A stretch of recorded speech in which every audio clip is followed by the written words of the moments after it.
por alguns longos anos, nós permitimos que a justiça se transformasse nisso que virou Curitiba, em que tiranetes assumiram esse papel. Botavam medo no Brasil. Que é um sofrimento, um processo que permite que a pessoa não se sinta confortável de imaginar que está tendo um julgamento como seu direito fundamental determina, um julgamento imparcial.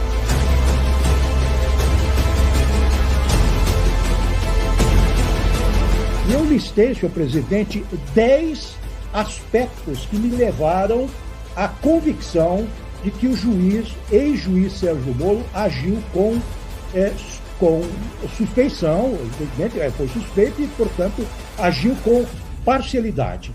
Como pode, ministro, depois de tudo isto, intervenção nas eleições, assumir um cargo de ministro de Estado no governo que se beneficiou das suas decisões?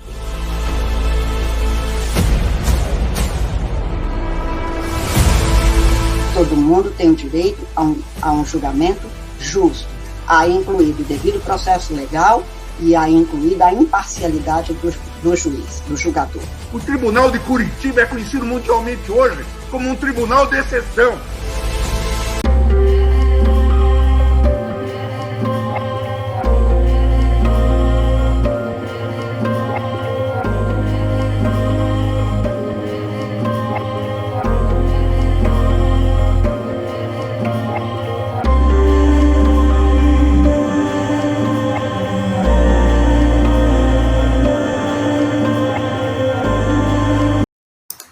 Boa tarde, minha gente. Este é o Mutirão Lula Livre, justiça para Lula, justiça para o Brasil.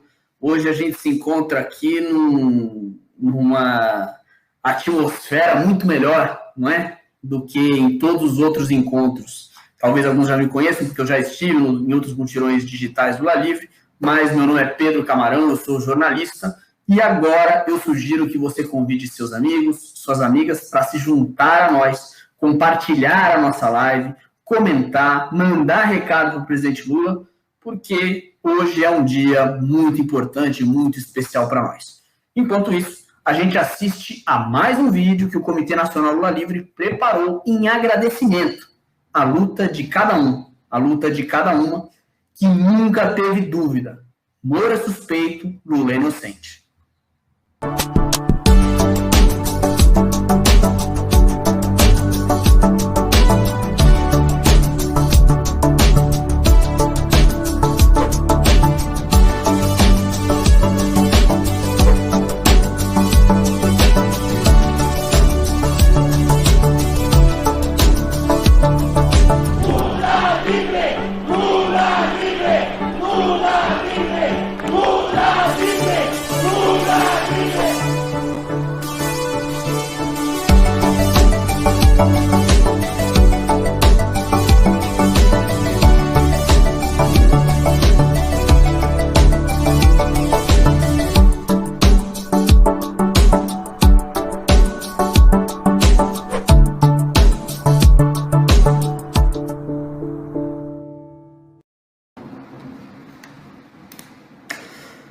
É isso aí, muito obrigado e contamos com vocês para as próximas etapas desta campanha tão longa, tão árdua e tão importante para o Brasil.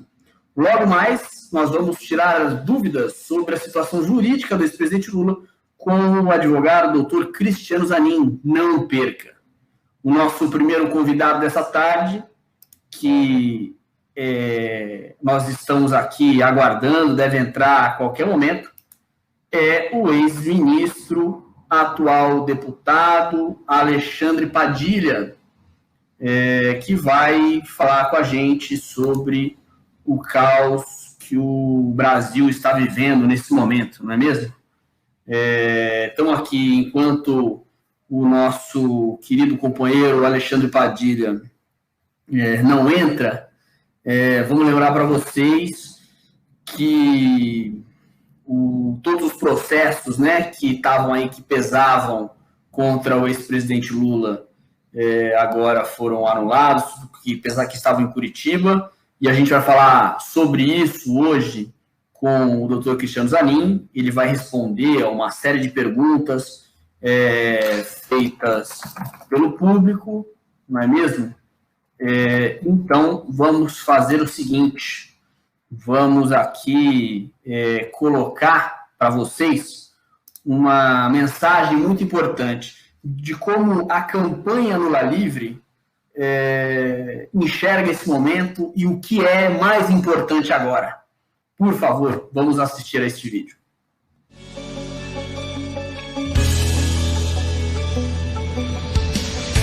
Minha, tá aí no caixa de Lula e a vacina.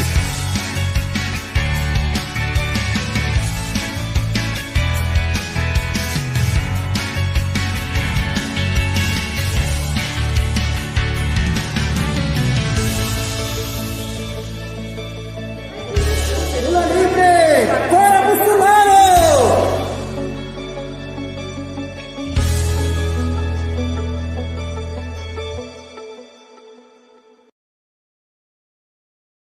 É isso aí, né?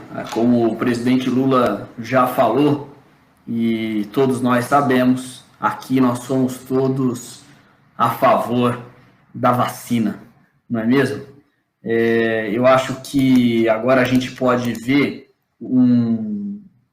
vou convidar todos os nossos seguidores e seguidoras para assistir uma mensagem muito bacana que a Kelly Mafor, que é da direção nacional do MST, mandou aqui para a gente. Por favor, vamos assistir esse vídeo. No Brasil, 15 milhões de pessoas estão passando fome, mas 84 milhões de brasileiros e brasileiras convivem com algum tipo de insegurança alimentar. Para acabar com a fome no nosso país, nós precisamos de uma reforma agrária popular. Lula é sinal de esperança, mas ao mesmo tempo é convocação para a luta, para ação concreta, para o trabalho de base. Desde o ano passado, o MST está envolvido em diversas ações de solidariedade. Foram doadas cerca de 4.000 toneladas dos acampamentos e assentamentos diretamente para as periferias urbanas. E para continuar essas ações, nós precisamos do seu apoio. Procure o MST nas redes sociais e se engaje em uma dessas campanhas, como, por exemplo, a Mãos Solidárias, lá no estado do Pernambuco, onde a companheirada está distribuindo sementes de milho crioulo para poder plantar o milho do São João. Estamos de volta aqui. A gente continua no aguardo do ex-ministro Alexandre Padilha para conversar com a gente. Então, enquanto a gente espera, eu vou conversar com a querida companheira Ana Flávia Marques, que é coordenadora de comunicação da campanha. Ana, cadê você? Vamos falar sobre esse momento importante, Ana. Sua câmera está fechada, seu microfone também aí. Seja muito bem-vinda. Seu microfone está fechado ainda. A frase clássica da quarentena. Tudo bom, Pedro? Tudo bom. Tudo bem, e você? A gente está aqui aguardando a entrada do Padilha, né? Mas, enquanto isso, é importante a gente falar um pouco da agenda dessa semana, depois que a gente teve a decisão do Supremo, que anulou, declarou Moro suspeito, anulou os processos do ex-presidente Lula, e Lula inocente. A gente, para comemorar, a gente teve essa semana uma plenária com os comitês Lula Livre, muito importante, a turma muito empolgada, alguns estavam até vacinados, querendo ir já para a rua, a gente precisamos esperar um pouquinho mais. Então, a gente teve uma reunião, Pedro, para dizer que a luta continua, né? A perseguição contra o ex-presidente Lula não acabou o mundo inteiro. A gente ainda tem alguns processos para serem anulados, para serem cancelados, e depois de a gente ter sofrido um golpe e também uma prisão política, onde Lula passou por mais de 580 dias, a gente precisa estar muito vigilantes, muito atentos e fortes. Então, essa é a mensagem que eu queria deixar aqui para vocês, que está começando o nosso mutirão. Nós vamos receber agora, na sequência, né, a Débora, a Tânia, outros companheiros para falar com vocês. Então, eu vim aqui mais dar um alô e agradecer toda a militância Lula Livre, que ajudou muito na comunicação neste último período. Agora eu deixo com você, Pedro. Tá certo, Ana, muito obrigado, hein? Então, vamos lá. Como se não bastasse o nosso beócio presidente, perdão da expressão, mas enfim, ser um aliado do coronavírus, né? O governo Bolsonaro também é patrocinador do desemprego, da fome, da perseguição à ciência. em meio a tanta crise que a gente está vivendo, as ações de solidariedade, elas têm ganhado um papel que é fundamental. Então, nós convidamos aqui 2 companheiras para falar sobre campanhas importantes que estão acontecendo. A Débora Pereira, que é da direção do Movimento dos Trabalhadores Sem Teto, que é quem vai conversar com a gente primeiro, e depois a gente vai receber a Rosana Barroso, que é presidente da União Brasileira dos Estudantes Secundários. Então, eu queria, por favor, Débora, pedir para que você explique como estão organizadas as ações do MTST. Boa tarde para você. Boa tarde, Pedro. Boa tarde a todos que estão participando dessa live muito importante. Estamos aqui muito felizes, né, na inocência do Lula, que a gente sempre teve nessa briga. É muito importante essa live de hoje. Bom, nós do MTST, Pedro e a todos os telespectadores, desde o ano passado a gente já havia feito um cálculo que a situação do Brasil ia ficar bastante complicada, né? Tendo em vista, no ano passado, as observações de como que estava se dando a pandemia nos outros países, nós, MTST, ano passado, resolvemos fazer uma grande vaquinha de solidariedade. Hoje, ano passado, a gente conseguiu comprar bastante cestas básicas, naquele momento difícil para estar distribuindo, né, ajudar as costureiras, que também o ramo têxtil estava muito complicado, né, eles estavam sofrendo muito, então a gente ajudava essas costureiras e produzia máscara, entregava de forma gratuita, e álcool em gel. E todo mundo está acompanhando a situação que a gente está vivendo esse ano, e que cada vez se agrava, está pior do que foi o ano passado. Ano passado ainda tinha a questão, as pessoas estavam muito mais solidárias, né, tinha a questão de ser um ano eleitoral, e esse ano, o que a gente vem observando da situação política que a gente está vivendo, né, a gente está passando por um período muito difícil, de uma crise sanitária e de uma grande crise econômica, onde milhares e milhares de famílias estão ficando desempregadas e o custo de vida está muito alto, né? A gente, eu estava até observando um dia aqui no meu bairro, o ovo que era R$10 está R$15, o óleo a R$10, o botijão de gás R$100, né? A gente vai no mercado, o trabalhador não tem mais os direitos de comer a carne, né? R$40, R$45, não tem mais esse direito, e os alimentos, né? O custo de vida está muito, muito difícil. E nós, MTST, resolvemos esse ano fazer um grande projeto, tendo em vista que as pessoas que vão estar sendo afetadas por essa crise que a gente está vivendo, que já estão sendo afetadas, são as pessoas de baixa renda, as pessoas que moram na periferia. Então, nós iniciamos esse ano com um projeto de cozinhas solidárias. A ideia o MTST está presente não só aqui em São Paulo, mas em outros estados, e a ideia é ter cozinhas nos 11 estados e 16 cozinhas, né? É uma iniciativa muito interessante. No dia 13, a gente fez a nossa primeira inauguração na região da Brasilândia, no distrito do Damasceno, onde é uma região que também foi muito afetada, né, com a pandemia, uma região onde tem uma grande vulnerabilidade, as pessoas estão bastante vulneráveis. A gente resolveu fazer essa cozinha na região da Brasilândia, e também a gente inaugurou uma cozinha em Alagoas, e a gente vai ter até o final de abril, que a gente idealiza fazer, é inaugurar essas 16 cozinhas nos diversos estados do Brasil. E é uma ideia que a gente sabe que, assim, pela situação que a gente está vivendo, Pedro, a gente sabe que é pequeno em vista da quantidade de pessoas que estão passando fome e necessidade. Mas a gente resolveu, nesse momento, fazer aquilo que os governantes não estão fazendo, né? Não estão olhando, eu falo os governantes, tanto a nível federal, estadual e municipal. Não se tem um respeito à vida das pessoas. Bolsonaro ainda continua com essa forma, do jeito de governar, de uma forma genocida, né? Teve até um grande debate e polêmica sobre a questão de genocida, mas é isso que ele está fazendo. A forma dele de governar está levando que as pessoas, está levando à morte das pessoas, e isso é uma irresponsabilidade, a gente sabe que é proposital, né? Um verdadeiro desrespeito à vida e à saúde das famílias. Então, a gente da MTSC estamos com esse grande projeto, e a gente quer também ser inspirador para que outras pessoas, talvez tenham a ideia, que tenham as condições, também possa estar fazendo a sua cozinha solidária de forma voluntária. Se a gente tentar organizar um pouquinho a questão da fome, que está muito presente, das pessoas, né? E é isso. E só para finalizar, o nosso projeto ele conta por ajudas voluntárias, né? A gente tem um projeto onde as pessoas estão podendo fazer doações de 10, 5, 20, aquilo que a pessoa pode doar e que não vai fazer falta. E estamos abertos também para todos que possam querer se unir, se somar com a gente nesse projeto.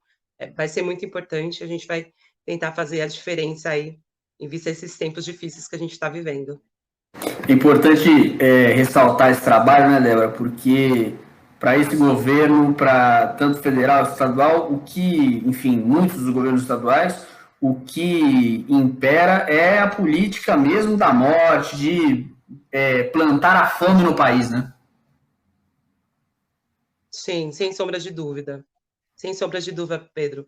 E a gente que tem um trabalho nas periferias, né, nas favelas, a gente vê o quanto isso se reflete. A gente vem visitando diversas famílias e famílias que a gente vai na casa e a mãe lá solteira, abre a geladeira, não tem nada na geladeira, nada no armário.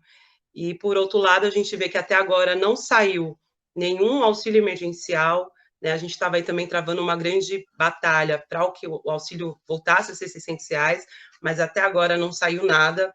Então, são quase 4 meses as pessoas sem ter nenhuma perspectiva, porque foi muito importante o valor de R$600, ainda assim que a gente sabia que era pouco.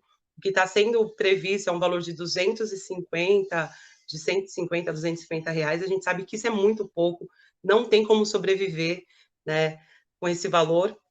E a gente está nessa briga aí, nessa pressão do aumento, fazendo a oposição, e não só fazendo a briga como pressão, mas também fazendo a briga na prática, né? Mostrando outras formas, outras soluções, outras formas alternativas para que a gente possa estar ajudando essa população mais vulnerável.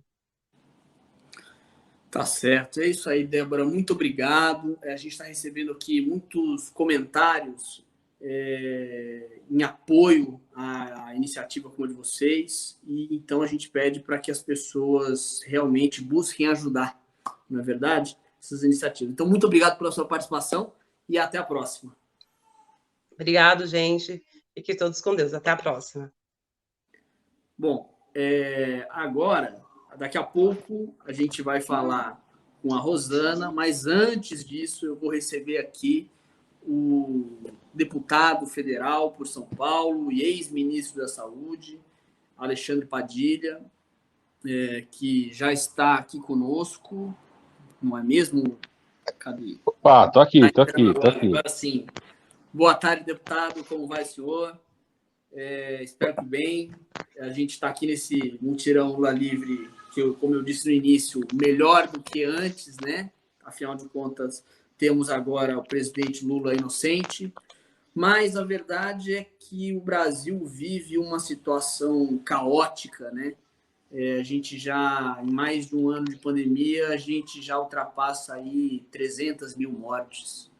E o que a gente vê é só caos, nada além de caos. Então, eu queria ouvir do senhor quais são os principais... O que pode ser apontado como crime cometido pelo Jair Bolsonaro e depois o que deveria ser feito para sanar essa situação tão difícil que a gente vive? Olá, Pedro. Olá a todos do Comitê Lula Livre. Vocês estão me ouvindo bem? Sim. Estão me ouvindo bem? Então tá ótimo. Queria dar um grande abraço em cada um de vocês. Hoje de manhã participei de uma atividade fantástica que o pessoal do Comitê Lula Livre aqui de São Paulo fez, conversando com todas as cidades do estado, o pessoal passando, mostrando a situação, o quadro. Eu vou começar falando uma coisa que eu falei de manhã, né? Acho que é muito importante o Comitê Lula Livre, agora que o presidente Lula está livre, recuperou seus direitos políticos, e deu uma verdadeira injeção de ânimo, de esperança no povo brasileiro, injeção de ânimo, de esperança. As pessoas estão sofrendo por conta da fome, o aumento da situação de pobreza, os profissionais de saúde estão sofrendo lá no dia a dia. Eu sou deputado, mas continuo como médico, infectologista, professor universitário, então acompanho os meus alunos no atendimento, nas unidades básicas de saúde, tentando direto nos hospitais, nas UPAs que nós fizemos quando fomos governo. Imagina o que seria do Brasil se não fosse as UPAs 24 horas nesse momento. Imagina o que seria do Brasil se não fosse o SAMU, com criações dos nossos governos, Lula e Dilma. A vinda do presidente Lula, o discurso que ele fez no sindicato metalúrgico, as entrevistas que ele está fazendo, tem dado uma injeção de ânimo, de esperança para todo mundo. A gente precisa disso, porque o momento está muito difícil, muito difícil. Eu acho, viu, Pedro, antes de mais nada, eu acho que o grande desafio dos comitês de Lula Livre, a partir desse momento, reforçar aquilo que eu sei que muita gente já vem fazendo, eu venho acompanhando isso desde quando começou a pandemia. Eu acompanho direto aqui o trabalho, por exemplo, no Heliópolis, que é a maior favela aqui na cidade de São Paulo, do pessoal da UNAS, no movimento de moradia do Heliópolis, acompanho o pessoal da Frente Luta pela Moradia, vários movimentos ligados a Central de Movimentos Populares, acompanho muito perto o pessoal do MST, vem fazendo solidariedade na produção dos alimentos. Mas eu acho que a gente tem que dar um passo além. Acho que os comitês do Lula Livre tem que se transformar definitivamente em comitês do Lula Livre contra a fome, contra a carestia, de solidariedade, defesa da vida, porque essa organização que nós fizemos em todo o país, ela tem que estar, eu sei que está muito presente, tem que estar ainda mais presente, precisamos dar um peso nacional para isso, nessas novas formas de organização que o povo está fazendo, para sobreviver, para enfrentar essas dificuldades. Né? E esse, sem dúvida alguma, é o primeiro crime cometido por Bolsonaro. O Bolsonaro não é incompetente, o Bolsonaro não é trapalhão, o Bolsonaro não é louco. Né? O problema do Bolsonaro não é psiquiatra. O problema do Bolsonaro é Código Penal, é crime de responsabilidade, é impeachment, fora Bolsonaro. Né? O Bolsonaro implementa uma forma de responder à pandemia, que é um projeto muito articulado que envolve um conjunto de crimes. É um projeto onde ele utilizou os instrumentos do governo, as decisões que o governo pode tomar, os instrumentos do Estado brasileiro que ele dirige, porque ele é chefe de governo e chefe do Estado ao mesmo tempo, né, como presidente da República, para colocar a maior parte do povo brasileiro num corredor da morte. Porque ele acreditava, daqueles que acreditavam, que essa pandemia seria controlada se muita gente se infectasse o mais rápido possível. Ele falou isso várias vezes, isso aqui só vai controlar quando muita gente morrer, quando muita gente se infectar.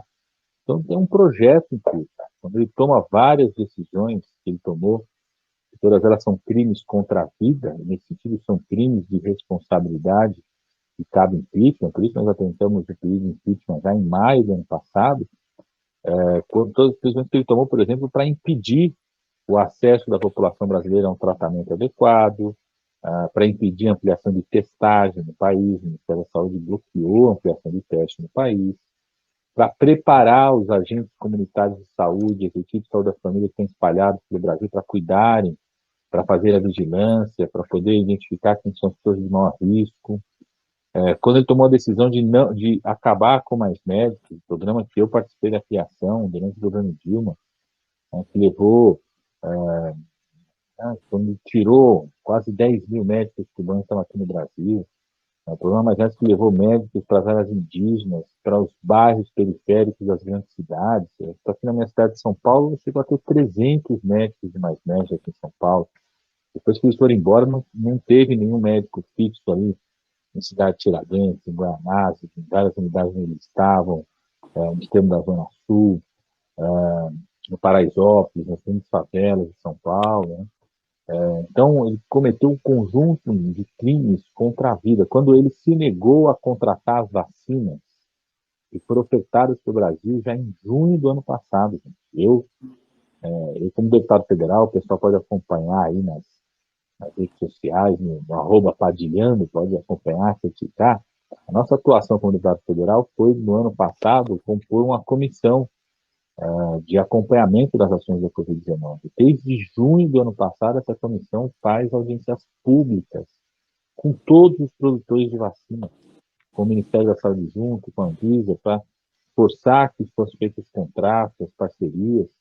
Todo mundo pode entrar lá no site da Câmara dos Deputados, procura lá a Comissão Externa de Enfrentamento à Covid-19, estão todas as audiências públicas registradas lá. Você pode ver todas as audiências que foram feitas. E todas elas foram oferecidas para o Brasil, junho, agosto, até setembro do ano passado, o total de quase 600 milhões de doses de vacina que o Brasil contratar, de vários produtores. O Bolsonaro se negou a contratar, porque ele não queria trazer vacinas para o país. A Organização Mundial de Saúde ofereceu para todos os países do mundo a possibilidade de um país fazer uma assinatura de contrato para reservar doses para 30% da população. O Brasil tinha direito a contratar 138 milhões de doses de vacinas com a Organização Mundial de Saúde até setembro do ano passado. O Bolsonaro se negou a pedir a cota máxima, que eram 138 milhões de doses, acabou pedindo 10% da população, são 46 milhões de doses. Então, o Bolsonaro se negou a trazer vacinas para o país. Então, tem um conjunto de crimes que nós falamos, são crimes contra a vida. Além disso, Bolsonaro cometeu crimes contra as regras sanitárias do país.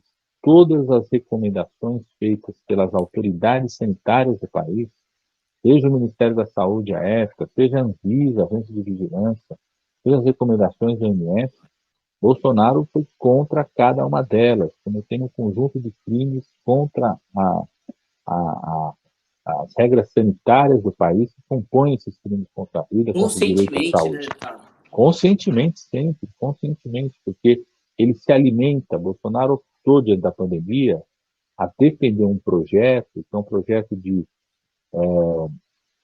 estímulo à morte, de questionamento dos vulneráveis, de desprezo à vida. Ele se alimenta disso, ele compõe uma base política. Além disso, o Bolsonaro cometeu um crime gravíssimo, que são os crimes contra a democracia, que também compõem os crimes de responsabilidade, porque Bolsonaro, mais de uma vez, fez discursos contra as instituições democráticas no país, seja o STF, seja o Congresso Nacional, mais uma vez fez alusões à ditadura militar, recentemente agora está fazendo alusões à comemoração do dia 31 de março, data do golpe militar, mais uma vez fez alusões sobre desmontar o papel do Congresso Nacional, atacar, não respeitar o papel do Congresso Nacional, são considerados crimes contra a democracia, que também compõem os crimes de responsabilidade. Além disso, o Bolsonaro cometeu fez atos diretos dele, por exemplo, de vetar projetos de lei que se configuram crimes contra a vida. Por exemplo, o Bolsonaro vetou um projeto de lei, que eu sou coautor, e garantia proteção aos povos indígenas nessa pandemia. Ele vetou integralmente o projeto, né, negando esses povos, inclusive, o direito à água potável diante da pandemia. Nós conseguimos derrubar o do STF, né? Sim, depois nós conseguimos derrubar o veto, esse projeto de lei, depois o plano que ele apresentou ao STF era um plano insuficiente, foi questionado pelo próprio STF qual seria o plano de proteção aos povos indígenas. Bolsonaro vetou um projeto de lei, que eu também sou um dos autores, era um projeto de lei que buscava garantir um benefício para os profissionais de saúde que foram vítimas da Covid-19, alguns deles tiveram que ser afastados permanentemente do seu local de trabalho, outros, infelizmente, morreram. O Brasil, por exemplo, é o país onde mais morreram profissionais de enfermagem em todo o mundo, então a gente queria dar um benefício para os familiares dessas pessoas. Ele vetou esse projeto, a gente conseguiu derrubar esse projeto há 2 semanas atrás, o projeto está válido, virou lei, mas são atos diretos do presidente no sentido de ações contra a vida. Então, por conta de tudo isso que nós estamos pedindo impeachment fora Bolsonaro, por conta de tudo isso também eu, em junho do ano passado, fiz uma denúncia junto com os ex-ministros da Saúde de vários governos, aos tribunais internacionais penais, à ONU, à Comissão de Direitos Humanos da OEA, a Organização Mundial de Saúde, pelo crime de Bolsonaro, enquadrando como um crime de genocida, né? Alguém que está colocando um povo em risco, levando um povo para um corredor da morte. Então, tudo isso aconteceu no ano passado, muita gente imaginava, poxa, passamos 2020, agora vem 2021, as coisas começam de novo. E é quase aterrorizador o fato de estamos há 1 ano da pandemia e, nesse momento, estamos em período mais crítico. Já foi muito crítico, já foi uma grande tragédia que aconteceu no ano passado. Nós estamos vivendo, desde o final de fevereiro, mês de março inteiro, o momento mais crítico da pandemia, o momento com o maior número de mortes por dia. Ontem o Brasil teve o recorde de número de mortes, foram mais de 3.500 mortes. Para se ter uma ideia, o Brasil teve 2 vezes mais mortes ontem do que o segundo colocado do mundo em número de mortes e 5 vezes mais do que o terceiro colocado. Então, a gente tem uma noção do que significa o momento atual do país, um plano de vacinação que anda a passos de tartaruga. Eu fui ministro do presidente Lula, era ministro da coordenação do presidente Lula quando tivemos a pandemia do H1N1, 2009, 2010, há 11 anos atrás, e a gente vacinou mais de 80 milhões de pessoas em 3 meses. Estamos terminando o 2º mês de vacinação, já cumprimos o 2º mês, já passamos 2 meses de vacinação, não chegamos nem a 20 milhões de pessoas que receberam a primeira dose de vacina. Então, esse ritmo de vacinação a passo de tartaruga, enquanto o vírus anda num avião supersônico, né? Surgindo variantes, aumentando o risco de transmissão.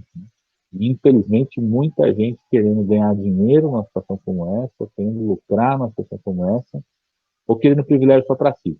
Todo mundo tem acompanhado o esquema em Minas Gerais, que nós temos denunciado enquanto deputado federal, a bancada do PT está junto nisso, que eram empresários que fizeram um tráfico internacional, parece importar de forma ilegal uma vacina, tentando montar aqui no Brasil um camarote clandestino de vacinação, sem controle nenhum, então absurda, reproduzindo a ideia, né, de privilégios, que querem viver eternamente em camarote.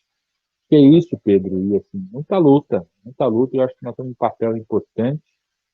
O presidente Lula dá um ânimo danado para todos nós, uma injeção de esperança, está animado, daqui a pouco toma a 2ª dose de vacina, se sente mais seguro ainda para poder conversar com as pessoas e rodar o país, e nós temos que transformar, eu acho, definitivamente os nossos comitês Lula Livres em comitês contra a fome, comitês da solidariedade, em defesa da vida em cada canto desse país. Tá certo. Deputado, muito obrigado. Só queria fazer uma pergunta muito rápida só para o senhor. O que o senhor acha que o Bolsonaro tinha que fazer em primeiro lugar? Assim, tudo bem que ele obedeceu bem o Lula, né? Começou a usar máscara, supostamente criou um comitê de crise, mas o que o senhor acha que precisaria ser feito ali assim, de mais urgente?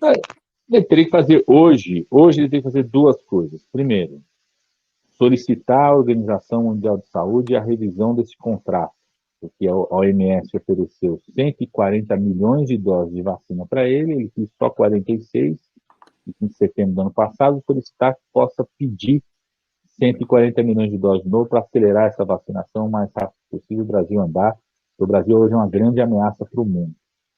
Segundo, instituir, junto com os governadores e prefeitos de todo o Brasil, um lockdown nacional em todas as regiões de saúde, que tem mais de 75% de leitos ocupados, tem que se fechar a circulação na cidade para reduzir a transmissão, porque senão a gente já não está suportando. Tem várias regiões que já entraram em colapso, não tem mais oxigênio, não tem mais medicamento. Não existe nenhum sistema de saúde do mundo, nem os mais consolidados, como o Sistema Nacional Público Inglês, como o Sistema Público Espanhol, como o Sistema de Portugal, que sobreviveram a essa pandemia sem ter que fazer lockdown. A Inglaterra, o Reino Unido, está com mais de 30% da população deles vacinada já. Mais de 30% vacinado, mas está em lockdown.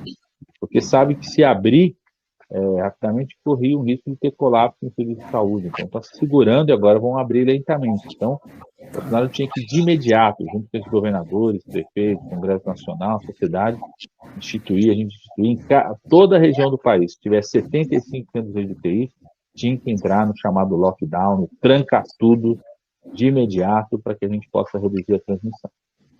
Tá certo. Bom, deputado, agradeço muito a sua participação. Eu só queria aqui falar um comentário que a gente recebeu da Sônia Hoffmann, ela diz o seguinte: mais médicos fez a diferença para as populações mais necessitadas. Ali já começava o desmanche da saúde no Brasil. Então, muito obrigado, viu? E até a próxima.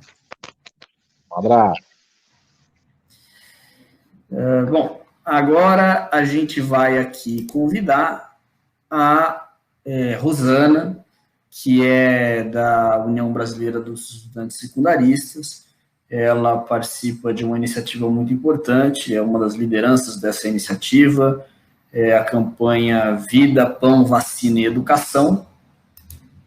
Rosana, boa tarde, como vai você?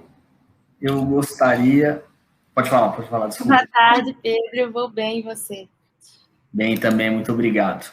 Eu gostaria, Rosana, por favor, que você explicasse aqui, contasse para a gente um pouco de como surgiu a campanha e o que vocês têm planejado de ações. Pedro, primeiro agradecer o convite, sempre bom estar junto de tantos companheiros, companheiras que lutam em defesa do Brasil, da democracia, da vida, nesse momento tão difícil que a gente tem passado. E essa campanha surgiu de uma luta que nós temos travado nesse 1 ano de pandemia, estudantes secundaristas, como você bem me apresentou, né? Eu sou Rosana, estudante do pré-vestibular e presido hoje a União Brasileira dos Estudantes Secundaristas, e a gente tem falado muito da educação em tempos de pandemia, né? Falado das dificuldades que sofrem os jovens, da fome, da desnutrição infantil, que faz cada vez mais parte da vida do povo brasileiro, das famílias, do desemprego, do subemprego, e como isso atinge as nossas famílias, né? De quem são os pais desses jovens, né? Quem são os pais desses jovens? Fazem parte, certamente, dessa gigante estatística triste que a gente tem visto, do auxílio emergencial que agora, né, diminui, com gás a R$100, está num preço, ou seja, absurdo, né? Um valor absurdo para essas famílias, da violência que aumenta, da distância do acesso à educação, da violação de um direito garantido na Constituição Federal, que é o acesso à educação, que o governo Bolsonaro tem impedido, né, tem violentado os estudantes brasileiros a partir do momento que não garante internet, educação, nem políticas públicas de amparo a essas famílias que têm passado dificuldade com esse cenário de agravamento da desigualdade social. Então, nesse 1 ano, a gente vem formulando, vem falando, vem pensando saídas, vem apontando a necessidade da criação urgente de um plano nacional de educação em tempos de pandemia. Inclusive, lançamos há pouco a nossa nota técnica sobre o direito humano à educação, que está no nosso site, né, da UBS, está nas redes da UBS também, no Instagram, no Twitter, quem quiser acessar pode ir lá acessar esse nosso documento, e a gente ficou pensando como que a gente consegue traduzir as necessidades desses jovens em uma palavra de ordem que consiga unificar também as necessidades do povo brasileiro. Até porque a educação, ela não é uma pauta isolada, né? A defesa da vida e da educação, na verdade, é uma coisa só. Porque a educação, ela muda as nossas vidas no individual. Eu, por exemplo, quero ser a primeira da minha família na universidade, né?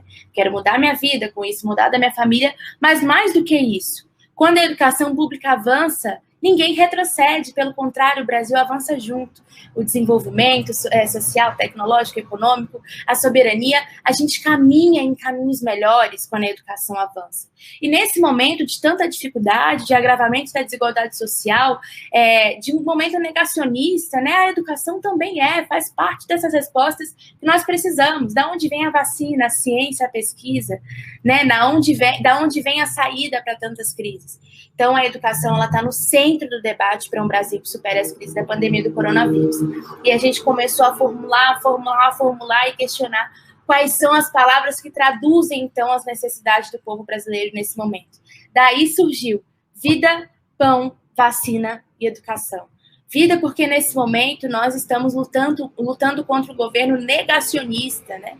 Que tentou nos colocar a goela abaixo um remédio nada comprovado cientificamente, né, a sua eficácia, tentou enganar o povo brasileiro com remédio de verme, tentou falar, né, que era uma gripezinha enquanto milhares e milhares de pessoas morreram, inclusive minha solidariedade a pessoas que perderam familiares, assim como eu, para essa doença terrível com a Covid-19, né? Vida porque a juventude negra não parou de morrer em tempos de pandemia, pelo contrário, até dentro de casa continuaram sendo assassinadas com tiro na barriga, como o caso do menino do Rio de Janeiro que brincava na sala de casa. Vida porque os trabalhadores essenciais, as trabalhadoras essenciais, para além dos da saúde, né, que quero aqui deixar toda a minha solidariedade e admiração, mas também as caixas de supermercado, as empregadas domésticas, como a minha mãe, que tiveram seu direito de isolamento social impedido, né? Estão morrendo, foram os primeiros a morrer, foram os primeiros a não ter acesso a uma saúde de qualidade por conta dessa política de desvalorização do SUS. Da saúde pública, pão, porque nós estamos falando nesse momento de fome, de um país que volta para o mapa da fome, de um país que teve que lutar bravamente para conquistar o auxílio emergencial de R$600, e ainda assim, nesse momento, né, teve que escutar de um governo que nós precisávamos escolher entre comer, acessar a educação, a saúde, porque era isso que o governo Bolsonaro queria fazer através da PEC 186, né? Ou seja, condicionar a permanência do auxílio emergencial ao desmonte da saúde e da educação, inclusive de uma vitória muito importante, que foi o Fundeb, novo e permanente, né, no ano passado. Então, o pão por conta disso, né, porque nós estamos falando de um Brasil que está imerso na fome. Vacina, porque nós lutamos imediatamente pela imunização urgente de todo o povo brasileiro para que a gente possa superar essas dificuldades, porque nós acreditamos na ciência, na pesquisa, porque nós não queremos continuar vendo países e mais países avançando enquanto nós retrocedemos por pura birra de um presidente que se alegra com a morte, né? Que nega a vacina, que nega a pesquisa, que nega os institutos federais, as universidades federais, e por isso, inclusive, tenta sempre cortar dos institutos, das universidades, intervir na democracia interna dessas nossas instituições e educação, porque, como disse, não há Brasil que supere as crises da pandemia do coronavírus, se a educação não estiver no centro do debate. E nós não podemos continuar assistindo um Brasil que há um ano tem um número gigantesco de abandono e evasão escolar, tem um número histórico, né, de abstenção no Exame Nacional do Ensino Médio. E esse é um projeto de um governo que já colocou que a prioridade para eles o homeschooling, porque toda a conquista que tivemos até aqui, eles querem retroceder. Para eles, jovem negro, periférico, indígena, no ensino superior, não dá mais. Eles querem construir um Brasil onde a nossa realidade seja realidade de desesperança, de desespero. Por isso, essas são as palavras de ordem da juventude brasileira, mas mais do que isso, as palavras de ordem do povo brasileiro que não aguenta mais um governo que quer nos colocar numa vala de desespero, de morte, de tristeza, de ansiedade. Esse não é o Brasil dos nossos sonhos, esse não é o Brasil que nós vamos deixar que continue acontecendo e sendo realidade. Então, essas são as palavras de ordem que nós demos, então, a nossa jornada de lutas da juventude no mês de março, já caminho para finalizar. A nossa jornada de lutas da juventude do mês de março, tendo o dia mais importante, o dia 30, onde nós vamos ocupar todo o Brasil com faixas, com cartazes, enfim, nas redes sociais, e eu convido todo mundo que quiser fazer parte dessa nossa campanha a assinar esse nosso manifesto, essa nossa campanha no site vidapãovacinaeducação.com.br. Lá você pode receber os nossos materiais para construir com a gente no dia 30 essa grande jornada de lutas, fazer parte da campanha e alastrar todo o Brasil com essa palavra de ordem, né? O Brasil é maior do que o Bolsonaro e nós lutamos para provar isso. Daqui a um ano nós temos um desafio gigantesco nas urnas, né? E precisamos chegar lá com unidade, fortes, lutando pela vida, pelo pão, pela vacina, pela educação. É possível superar esse momento, mas nós vamos precisar lutar muito para que isso aconteça. É claro, né? É um momento difícil, um momento de ansiedade e dificuldades, mas com uns aos outros nós podemos plantar essa sementinha de esperança e voltar a ter um Brasil que possa ser feliz.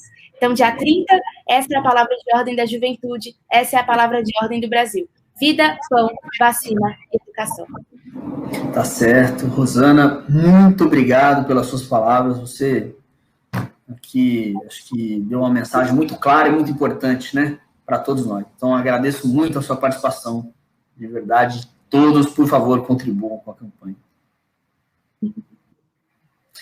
Bom, gente, no próximo bloco, nós vamos conversar com a advogada e liderança da Associação de Juristas para a Democracia, Tânia Oliveira.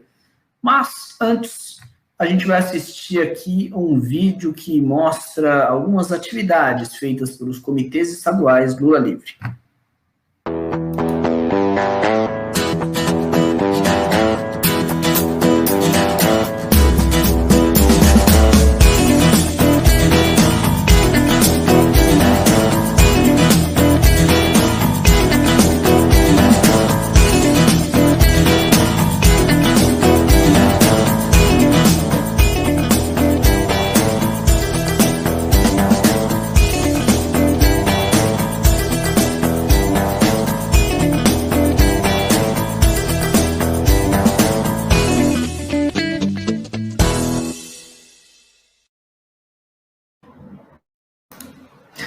Tá certo. E como eu já anunciei antes dessa passagem de bloco, a nossa convidada agora é a advogada Tânia Maria Saraiva de Oliveira, que é da ABJD. Boa tarde, Tânia. É um prazer falar com você novamente. Oi, boa tarde, Pedro. Boa tarde a todos os companheiros e companheiras do Mutirão Lula Livre. Obrigada pelo convite e é muito bom estar aqui. Legal. Bom, primeira pergunta que eu já queria fazer para você é o seguinte. O Sérgio Moro, ele pode ser condenado pelos crimes que ele cometeu? E os procuradores da Força Tarefa da Lava Jato, que claramente também praticaram abuso de poder, entre outros crimes, todos podem ser condenados? Podem e devem, né? Moro e os procuradores da Operação Lava Jato cometeram muitos crimes, não foi só de abuso de autoridade. E para além da discussão, porque existe uma discussão sobre validade dos autos da Vaza Jato e da Operação Spoofing, porque são frutos de hackeamento. Acontece que existem muitas provas no âmbito da Operação Lava Jato contra os procuradores da Operação Lava Jato e contra o Sérgio Moro, que não dependem desses áudios, né? Por exemplo, a ação ilegal dos agentes estrangeiros na Lava Jato, né? Tem nomes e detalhes das ações de agentes do FBI na Lava Jato no Brasil, já foi objeto de questionamento, inclusive, pelo ministro Ricardo Lewandowski ao Ministério da Justiça, né? Isso por quê? Porque, obviamente, a ação de agentes estrangeiros numa investigação penal no Brasil só seria possível com a assinatura de um termo de cooperação bilateral em matéria penal, que teria que ter passado pelo Ministério da Justiça. Já se sabe que não houve esse pedido de autorização. Estou dando um exemplo de um crime evidente, já tem N divulgações sobre isso, né, que eles devem ser responsabilizados. Então, existem crimes que os áudios ajudaram a revelar, de certa forma, mas que são comprovados por documentos que estão nos próprios processos da Operação Lava Jato. E é preciso que os procuradores e que o Sérgio Moro sejam responsabilizados, Pedro, porque tanto administrativa como criminalmente, porque não se pode admitir o uso do aparelho de Estado via sistema de justiça para fazer valer uma posição que, na verdade, é política ideológica, né? Não se combate crimes cometendo crimes, foi uma frase que a gente ouviu muito no julgamento no Supremo Tribunal Federal, usada por mais de um ministro até, né? E eu poderia complementar dizendo que não se cria crimes fictícios para combater inimigos ideológicos. Essa é uma frase que tem faltado nessas discussões aí que a gente tem visto.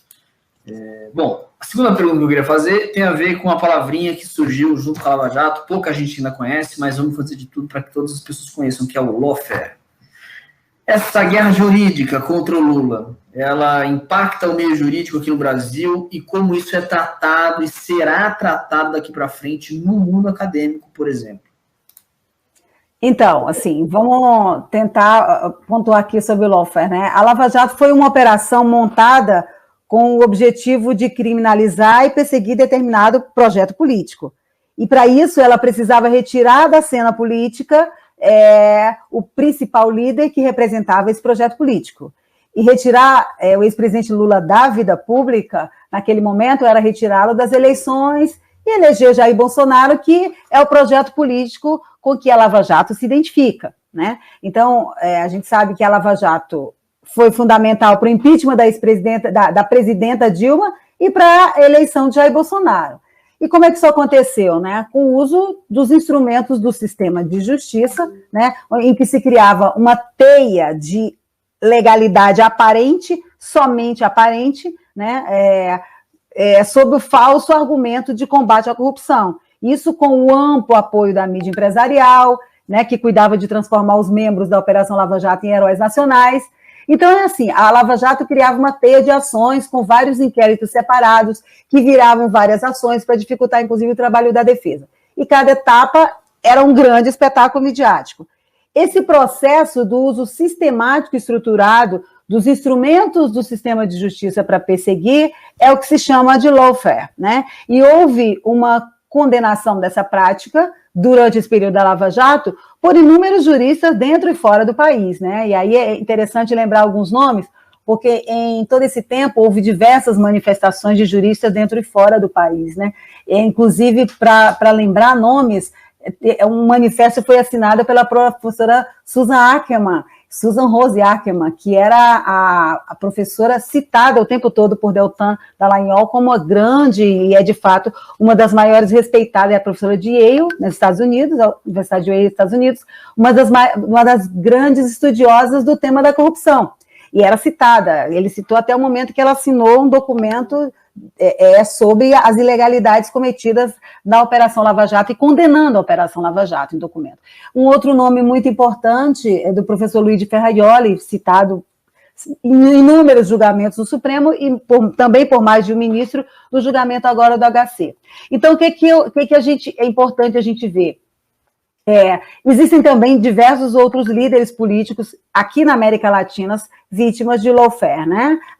Na Argentina, a gente teve um processo muito impactante, inclusive tem uma discussão já avançada lá a respeito de legislação.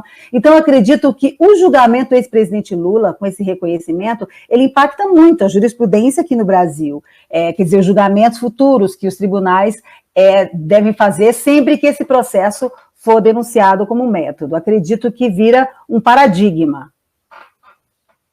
Tá certo. Agora, uma última pergunta que eu queria te fazer é o seguinte, a gente tem, nesse momento, eu acho que não só, vamos dizer, a justiça sendo realmente aplicada, mas a gente tem uma organização maciça de diferentes entidades, né, como, por exemplo, a ABJD, que fortalecem muito vamos dizer, a vitória do ex-presidente Lula, né? É muito importante essa organização tanto dos profissionais do direito, claro, dos juristas, mas, enfim, de todos que puderem, porque é uma batalha mesmo de versões, né? Assim, de comunicação, quase. Sim, isso é importante falar, né? Porque, na verdade, muitas entidades surgiram desde o golpe que tirou da presidência a presidenta Dilma para cá, exatamente porque muitas entidades jurídicas surgiram, não apenas a ABJD, exatamente na compreensão de que era preciso reforçar institucionalmente a defesa da democracia pelos atores do campo jurídico, né? Então, assim, a ABJD, ela surge lá em 2016, exatamente nos debates do golpe contra a ex-presidenta, contra a presidenta Dilma. E, naquele momento, coincidentemente, né, enfim, sem coincidência nenhuma, claro, estou sendo irônica, era o momento em que o ex-presidente Lula começava a ser investigado formalmente no âmbito da Operação Lava Jato. Então, assim, em 2019, para fazer um histórico, a BJD criou a campanha chamada Moro Mente, como forma lançada no Brasil inteiro, como forma de denunciar todas as ilegalidades e arbitrariedades que eram cometidas no âmbito da Operação Lava Jato, né? Sempre tendo consciência que o passo seguinte teria que ser o reconhecimento de que Sérgio Moro era um juiz suspeito, não cumpriu em nenhuma fase processual o requisito constitucional da imparcialidade.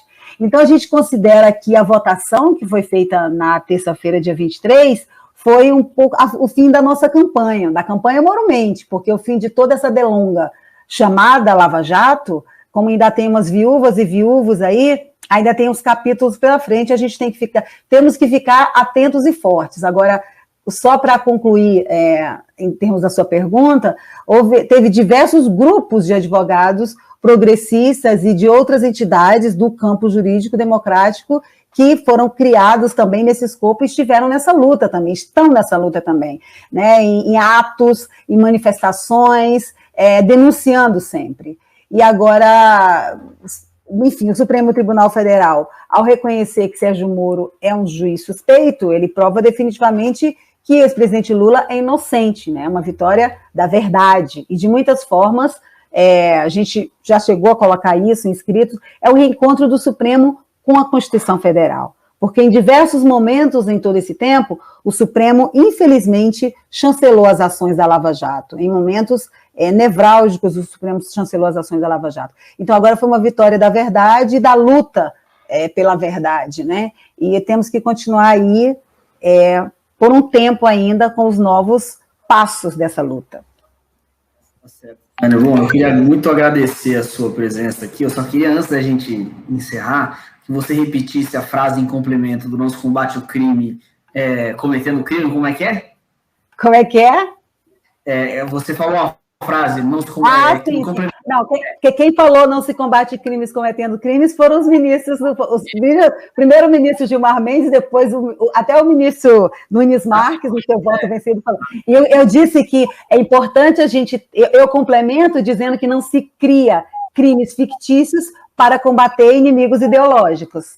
Muito obrigado, acho que essa é uma frase muito importante sobre a qual o Brasil deve refletir.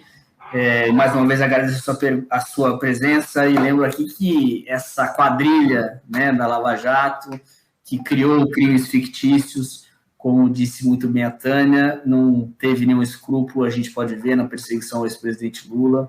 Eles tiveram a ajuda de muita gente que hoje se faz desentendida e é hora, mais do que nunca, de virar esse jogo e mudar muito a narrativa, né? Tânia, muito obrigado mais uma vez. Obrigada. Lula inocente. Vamos à luta.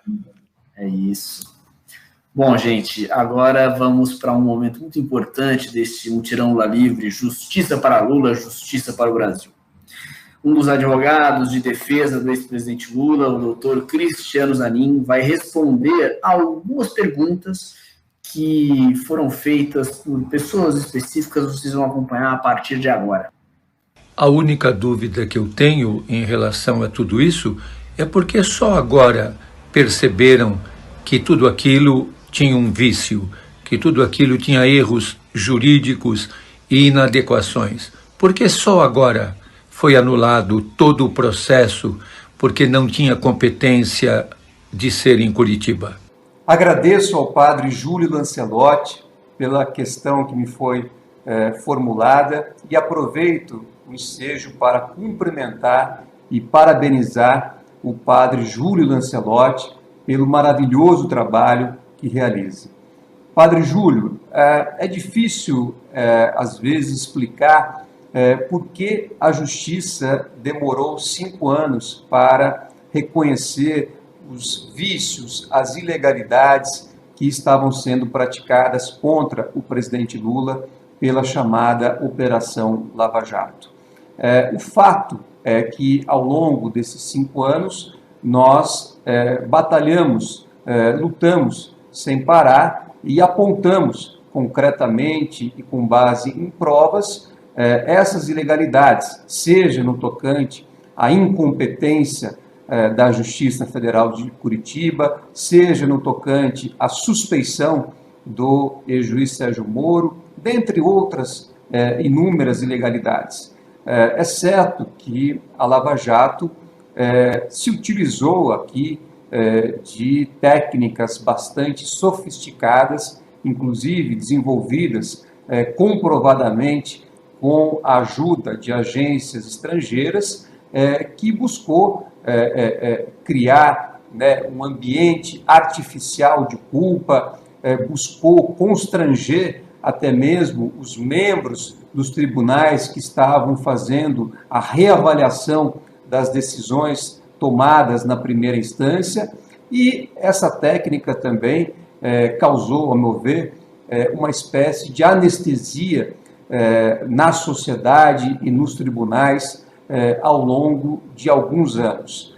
Felizmente, nós chegamos agora a um momento muito importante, a um momento em que existe uma capacidade efetivamente de saber que a Lava Jato praticou inúmeras ilegalidades. É certo que isso já estava provado, mas talvez fatos mais recentes, como o livro do ex-procurador-geral da República, Rodrigo Janot, o próprio acesso que nós tivemos aos arquivos oficiais da Operação Spoofing, com autorização do Supremo Tribunal Federal, mostraram, iluminaram aquilo que nós sempre dissemos e apontam numa direção bastante grave, numa direção de que alguns agentes do sistema de justiça, infelizmente, tentaram construir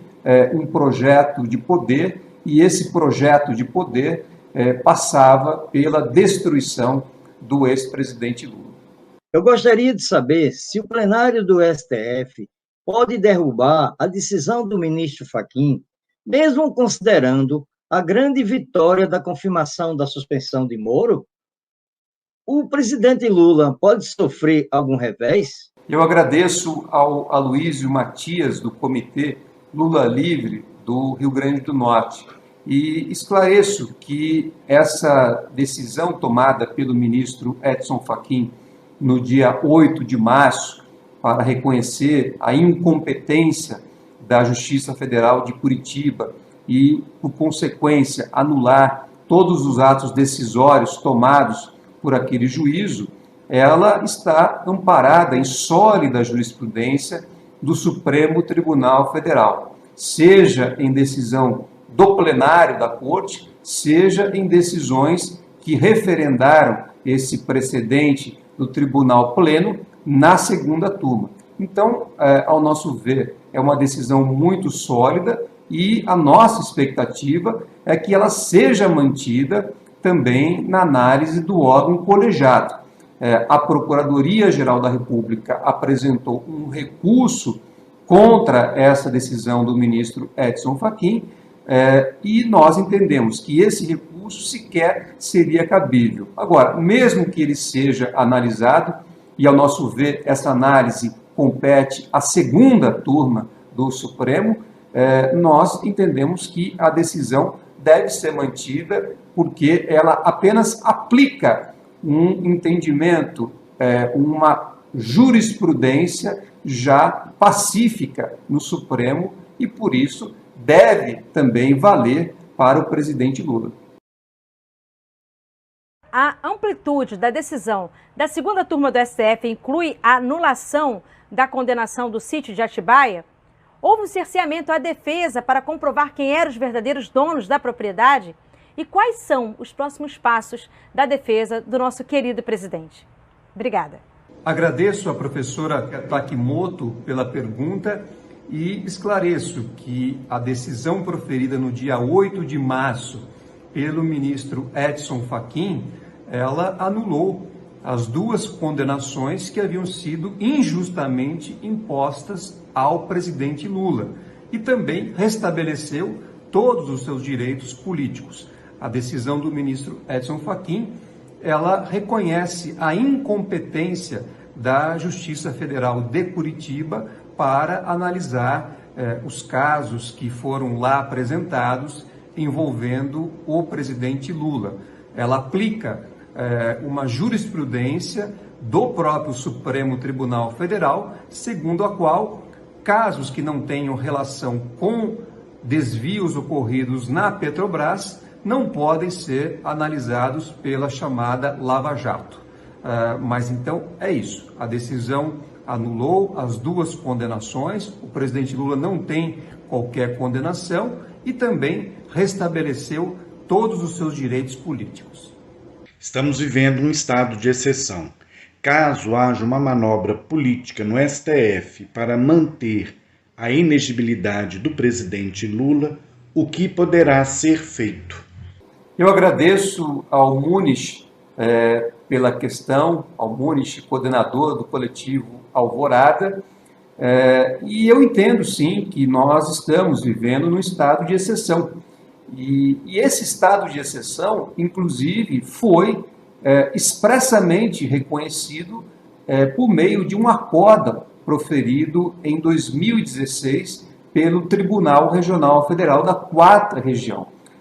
Aquele tribunal, que é o Tribunal de Apelação da Lava Jato, ao analisar uma situação que envolveu grampos ilegais realizados pela Lava Jato, inclusive em relação ao principal ramal do nosso escritório, o tribunal decidiu que a Lava Jato, por ser algo excepcional, não estaria sujeita às regras gerais, ou seja, não estaria sujeita às leis e à própria Constituição. Então, ao meu ver, essa é uma decisão que precisa ser ainda analisada, é uma decisão que abriu as portas para que a Lava Jato praticasse toda a sorte de ilegalidades e arbitrariedades ao longo do tempo.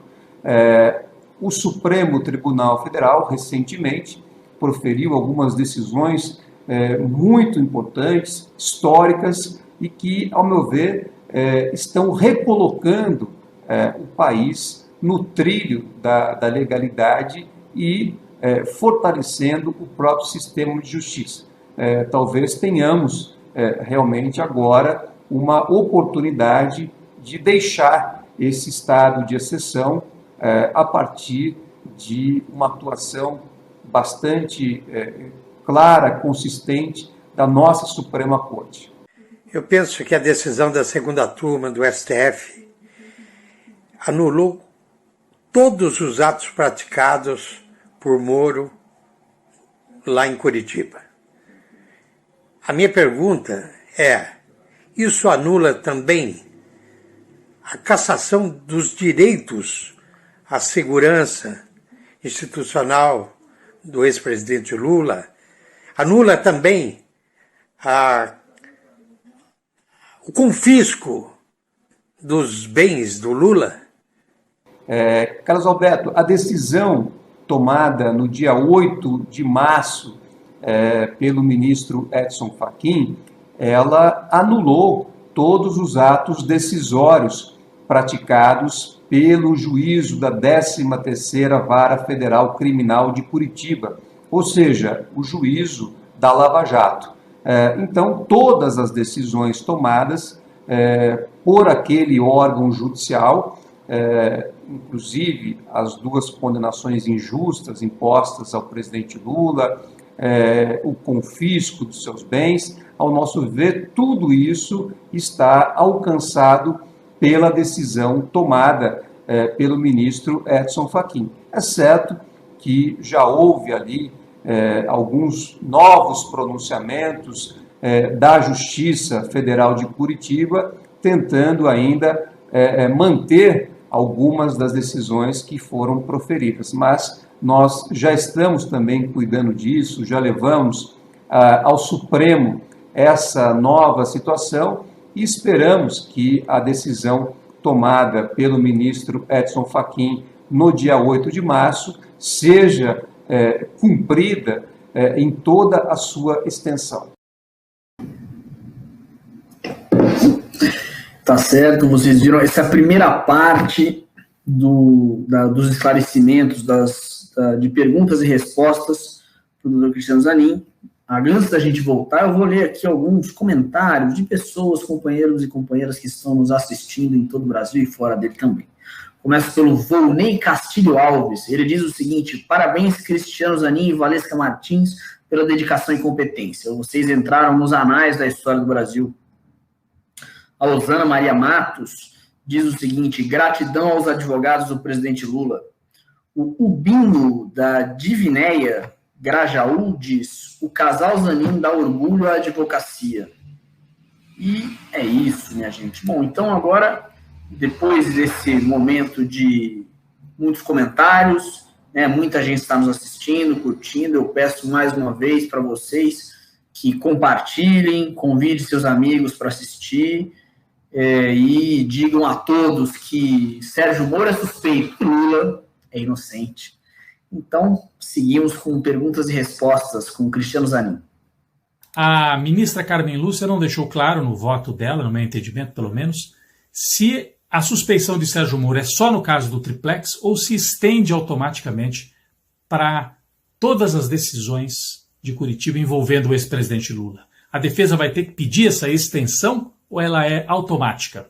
Agradeço ao Rodrigo Viana, ilustre jornalista, pela pergunta encaminhada e esclareço que a decisão tomada pela segunda turma do Supremo Tribunal Federal para reconhecer a suspeição do ex-juiz Sérgio Moro, ela foi tomada em relação a um habeas corpus que impugnava uma decisão do Superior Tribunal de Justiça que trata do chamado caso do triplex do Guarujá. No entanto, desde o início, desde o momento em que apresentamos o habeas corpus ao Supremo Tribunal Federal, nós também pedimos a extensão da suspeição e das suas consequências jurídicas para os outros casos em que o ex-juiz Sérgio Moro atuou contra o presidente Lula. Afinal, todos esses casos têm uma origem comum, eles tramitaram praticamente de forma simultânea e não é lógico nem jurídico, ao nosso ver, que a suspeição do ex-juiz fique restrita apenas a um caso. Ao mesmo tempo, ele fazia audiências do caso do triplex e praticamente fazia também as audiências dos outros casos. Ele não proferiu sentença no caso do sítio de Atibaia ou no caso do suposto imóvel para o Instituto Lula, mas ele conduziu também, nesses outros 2 processos, praticamente toda a instrução processual e também a fase pré-processual, a fase da investigação. Então, nós vamos aguardar a publicação do acórdão para fazer uma verificação sobre a análise desse pedido já feito, sobre a extensão dos efeitos da suspeição e, caso ela não esteja contemplada nesse acórdão, nós vamos tomar as medidas necessárias para buscar também a extensão da suspeição para os outros casos em que o ex-juiz Sérgio Moro tenha atuado contra o presidente Lula. Todos os processos contra o ex-presidente Lula no âmbito da Lava Jato foram anulados, inclusive aqueles nos quais ele tinha sido condenado, que é o caso do triplex do Guarujá e o sítio do Atibaia. Neste caso, livre de condenações, o ex-presidente Lula poderá ser candidato em 2022? A garantia de que o ex-presidente Lula pode concorrer nas próximas eleições, quem vai decidir isso? Qual é o procedimento para total garantia da elegibilidade dele no próximo pleito? A decisão proferida pelo ministro Edson Fachin no dia 8 de março, ela anulou as 2 condenações injustas que haviam sido impostas ao presidente Lula, tanto no chamado caso do triplex do Guarujá, como também no chamado caso do sítio de Atibaia. E essa decisão do ministro Edson Fachin, do dia 8 de março, ela também tem, por consequência, restabelecer todos os direitos políticos do presidente Lula, de modo que, se ele quiser, ele pode ser candidato nas eleições de 2022. Essa decisão do ministro Edson Fachin, do dia 8 de março, ela já produz efeitos imediatos desde aquela data. Nós entendemos que ela é muito sólida e não temos a expectativa de qualquer alteração, embora ela tenha sido impugnada por um recurso da Procuradoria-Geral da República que busca revertê-la.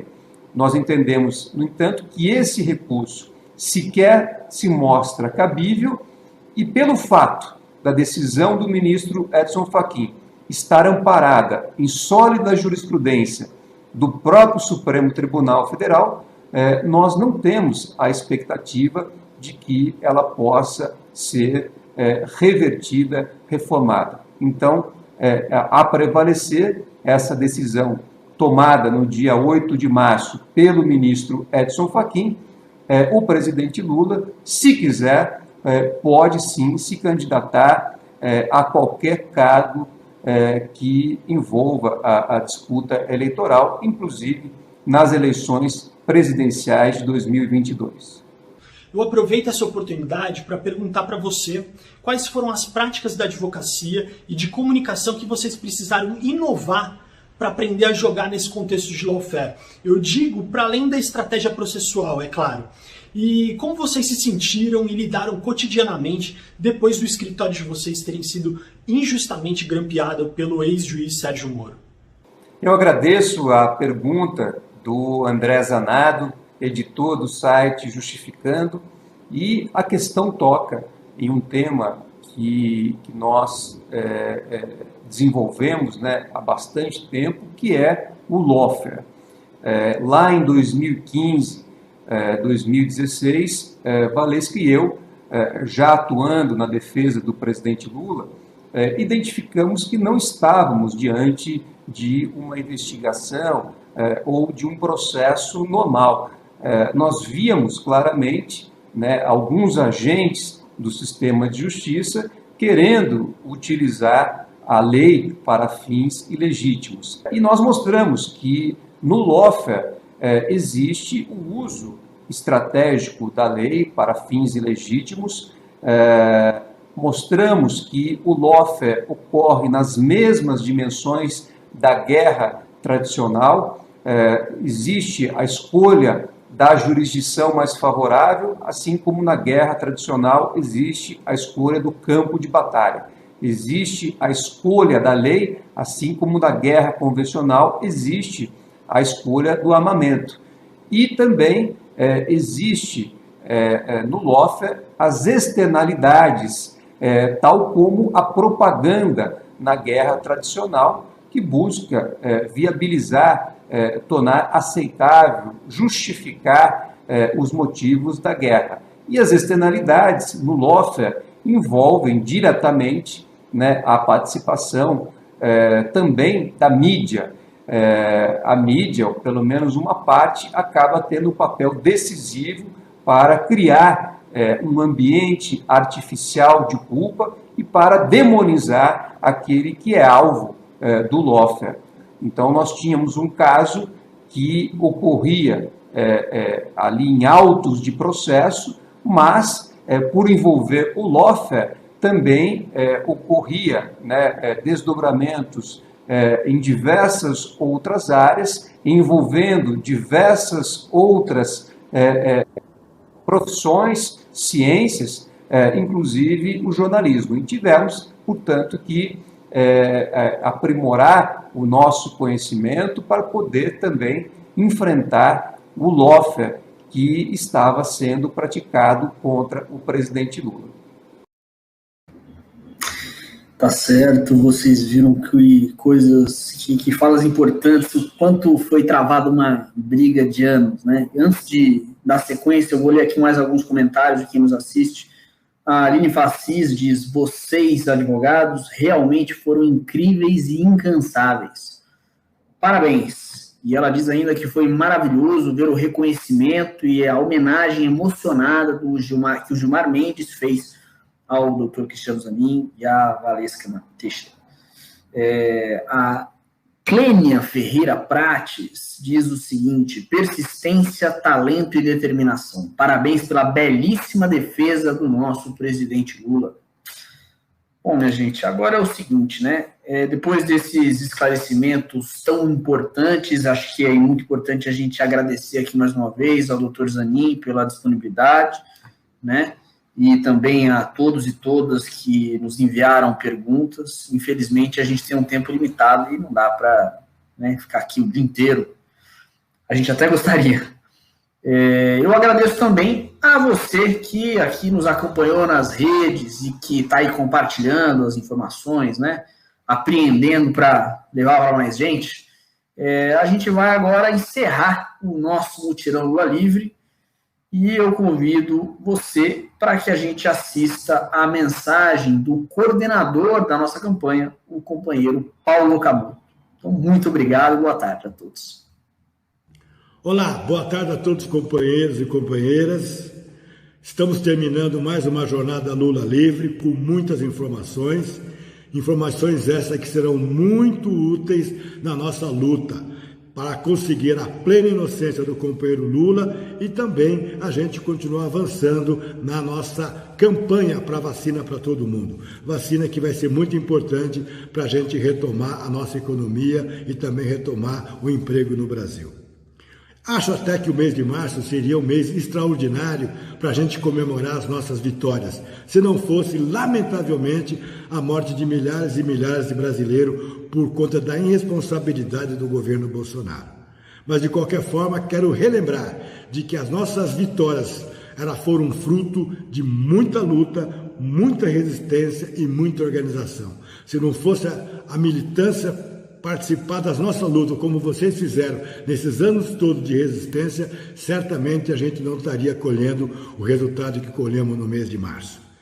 E por isso quero chamar a atenção da importância da gente continuar organizado nas nossas redes, nos nossos núcleos, nos nossos comitês, para fazer com que a campanha Lula Livre continue, porque é a única forma que a gente tem de derrotar essa política fascista, genocida do governo Bolsonaro e conseguir que o nosso povo tenha mais emprego, mais renda e mais oportunidade.